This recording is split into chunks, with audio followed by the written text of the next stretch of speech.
नमस्कार मित्रांनो, तुम्ही सगळे कसे आहात? माझ्या यूट्यूब चॅनल देसी आचारीवर सगळ्यांचं स्वागत आहे.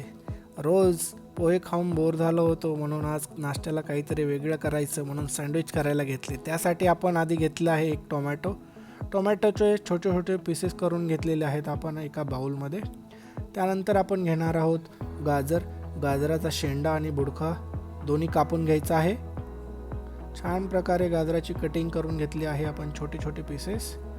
त्यानंतर आपण घेणार आहोत एक काकडीचा पण शेंडा आणि बुडखा कट करून घेणार आहोत आणि त्यानंतर त्याला छोट्या छोट्या पीसेसमध्ये कट करून घेणार आहोत. सँडविच काहीजण दोन प्रकारे बनवतो, एक छोट्या पीसेसमध्ये आणि काहीजण स्लाइस घेतात, तर आपण छोटे कट करून घेत आहोत सँडविचसाठी.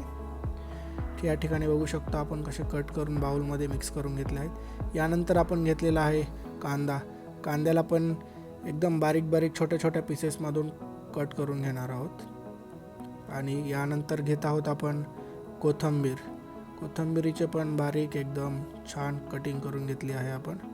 त्यानंतर घेतला आहे आपण पत्ताकोबीला दोन भागामध्ये कट करायचं आणि जो त्याचा हार्ड पार्ट असतो त्याला आपण घेणार आहोत. त्यानंतर हे सगळं मिश्रणमध्ये थोडीशी चिली पावडर टाकलेली आहे, थोडीशी हळद टाकली आहे आपण. आणि आता हे बघताय आपण कुठले कुठले इन्ग्रेडियंट घेतले आहेत. सुरुवातीला टाकणार आहोत आपण सॉस, टोमॅटो केचप टाकणार आहोत आपल्याला जेवढी.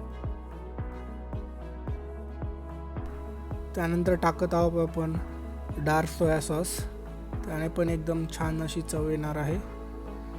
त्यानंतर आपण टाकणार आहोत शेजवान चटणी. जेवढं आपल्याला तिखट हवं आहे त्यानुसार आपण शेजवान चटणी ॲड करत आहोत. कुणाला जास्त तिखट आवडते तर कुणाला कमी. त्यानंतर आपण चवीनुसार यामध्ये मीठ ॲड करणार आहोत. आणि आता हे सगळं मिश्रण, ही स्टफिंग आपण एकदम छान प्रकारे मिक्स करून घेणार आहोत. एकदम युनिफॉर्म त्याची मिक्सिंग करणार आहोत, जेणेकरून सगळे जे आपण प्रोडक्ट टाकलेले आहेत त्याची चव त्याला येणार आहे. आपण आता घेतलेलं आहे तूप आणि हे आपण ब्रेड घेतलेले आहेत. ब्रेडला सुरुवातीला आपण तूप लावून घेणार आहोत आणि आता आपण जी आपण स्टफिंग ॲड केली आहे ती स्टफिंग टाकणार आहोत, ब्रेडमध्ये फिल करणार आहोत. आणि वरून आपण जो टचअपसाठी पत्ताकोबी टाकलेला आहे त्याच्यामध्ये. आता एक एक सँडविच आपण बेक करणार आहोत पॅनवर.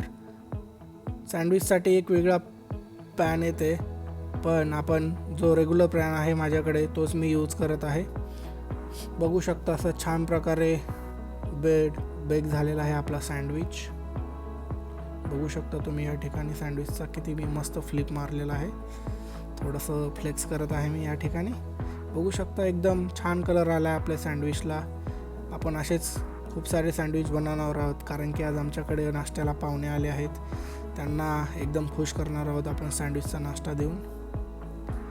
बघू शकता आता मी सँडविचची कटिंग करून दाखवणार आहे तुम्हाला.